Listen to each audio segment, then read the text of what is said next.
Your seedlings are dying right now and you might not even realize it. Most gardeners think that planting a seed and putting it on a windowsill is enough, but this is the fastest way to ruin your entire season before it even starts. Almost every beginner makes this mistake in their first year, and even experienced growers fall into this trap when they get overconfident in February.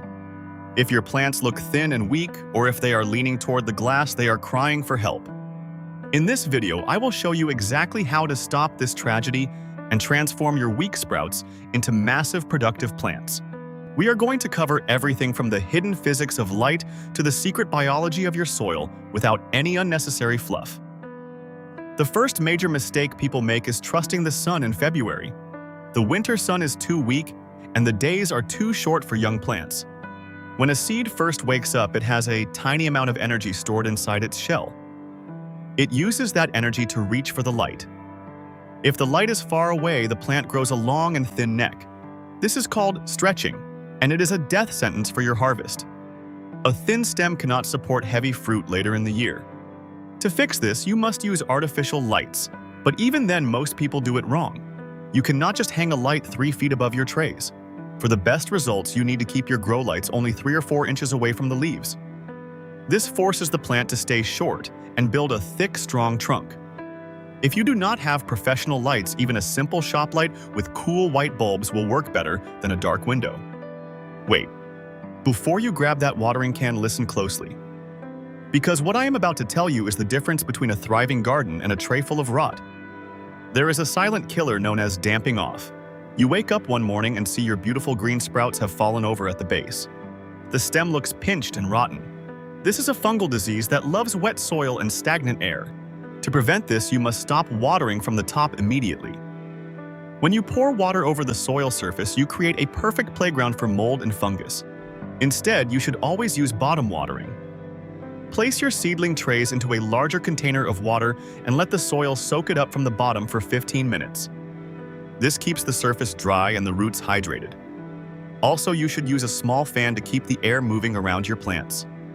A gentle breeze mimics the wind outside and tells the plant to build a tougher stem. It also prevents fungal spores from landing on your delicate seedlings. Temperature is the third pillar of success, and this is where most beginners fail. Most people keep their seedlings in a warm room all the time. While warmth is great for germination, it is terrible for growth. Once your seeds have sprouted, you must lower the temperature. High heat combined with low light is the perfect recipe for weak, leggy plants. If you can move your plants to a cooler room that stays around 65 degrees Fahrenheit during the day, they will grow much slower, but much stronger. This slow growth allows the plant to focus on building a massive root system instead of just getting tall. Think of it like building a house. You want a deep and wide foundation before you start building the walls. If you keep them at 75 degrees without massive amounts of light, they will stretch until they snap. Now let us look at a mistake almost nobody realizes they are making.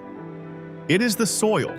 Many gardeners buy the cheapest potting mix they can find at the big box store. But this is a huge gamble. Cheap soil often contains pieces of wood and trash that steal nitrogen from your plants. Even worse, it can be filled with fungus gnat eggs. If you see tiny black flies buzzing around your pots, you have a serious problem. To fix your soil, you should mix in a bit of perlite or coarse sand for drainage. Roots need oxygen just as much as they need water. If the soil is too heavy and wet, the roots will suffocate and turn brown. A healthy root should always be bright white. If you want to give your plants a real advantage, add some mycorrhizal fungi to your mix. These beneficial organisms attach to the roots and help them absorb nutrients that the plant cannot reach on its own. It is like giving your tomatoes a superpower that lasts all summer long. Now here is where even experienced gardeners mess up, and this is the mid-video secret you need to hear. Just because your plants look green does not mean they are healthy. Sometimes they are just surviving on the energy of the seed, and the moment that energy runs out, they will collapse. This is why timing is everything. One of the biggest traps is fertilizing too early. A tiny seedling with only 2 leaves does not need extra food. The first leaves you see are not even real leaves. They are called cotyledons, and they contain all the food the plant needs for the first 2 weeks of life. If you add fertilizer now, you will burn the tender roots with salt. This ruins the plant forever. Wait until the plant has at least 2 sets of true leaves before you give it a very weak liquid feed. Use only half of the recommended dose on the bottle. Overfeeding is much more dangerous than underfeeding in the early stages. If the leaves start to turn dark purple on the underside, it is usually a sign that the soil is too cold for the plant to take up phosphorus. It does not always mean you need more fertilizer. Sometimes you just need to warm up the roots slightly, but even if you fix light and temperature, your seedlings can still collapse overnight if you use the wrong containers. Using pots that are too large for small seedlings is a common error that leads to tragedy. In a huge pot, the soil stays wet for too long because the tiny plant cannot drink all that water. This leads to root rot, which is impossible to reverse. It is always better to start in small cells and move up to larger pots as the plant grows. This process is called potting up. Every time you move a plant to a larger container, it stimulates new root growth. When you transplant your tomatoes, you can actually bury the stem all the way up to the first set of leaves. The tomato will grow new roots all along the buried stem, making the plant much stronger. But remember, this trick only works for tomatoes. Do not try this with peppers or eggplants, or they might rot and die. Watering frequency is a skill that takes time to learn, but it is vital for your success. You should never water on a schedule like every Tuesday or every Friday. You must listen to the plant. Pick up your seedling tray every day to feel the weight. If it feels light as a feather, it is time to water. If it feels heavy, leave it alone. If you see the soil pulling away from the edges of the pot, it has become too dry and may actually repel water. If this happens, you must soak the entire pot in a tub of water until it is fully saturated again.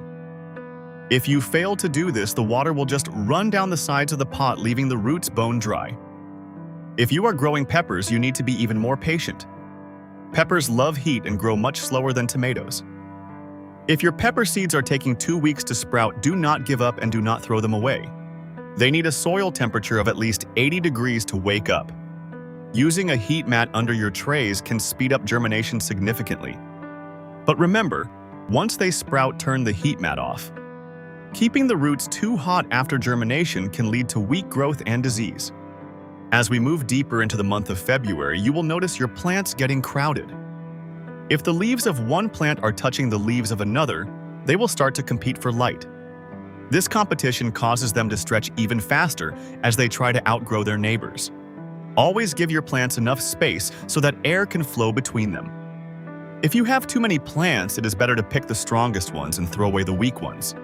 It is hard to do, but having 10 healthy plants is much better than having 50 sick ones that will never produce fruit. Another secret to strong plants is the quality of your water. If you use water straight from the tap, it might contain high levels of chlorine or fluoride, which can hurt sensitive young roots. It is a good idea to let your water sit in an open bucket for 24 hours before using it. This allows the chemicals to evaporate and makes the water safe. Also, never use ice-cold water. Sudden cold can shock the roots and stop growth for several days.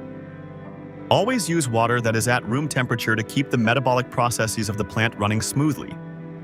Finally, you must watch for signs of stress every single day.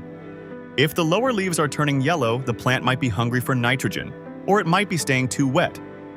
If the leaves are curling upward, it is often a sign of heat stress or too much wind from your fan. Gardening is about observation. Spend 5 minutes every morning looking closely at your plants. Look under the leaves for any tiny insects like aphids. If you catch a problem early, it is easy to fix. If you wait a week, it might be too late to save your garden. Your goal for this month is to be a guardian for your seedlings.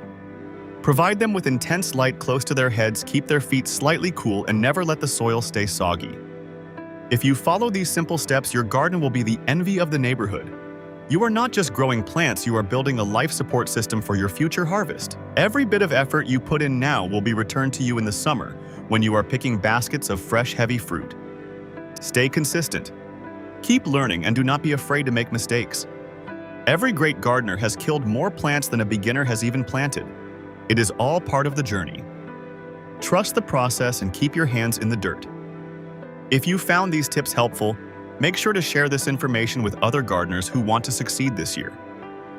We are all in this together, and the more we share, the better our harvest will be. Thank you for watching, and I will see you in the next update as we continue to grow the perfect garden one step at a time. Do not let your seedlings suffer another day of bad light or wet soil. Go check them right now and make the change. Your future self will thank you for it.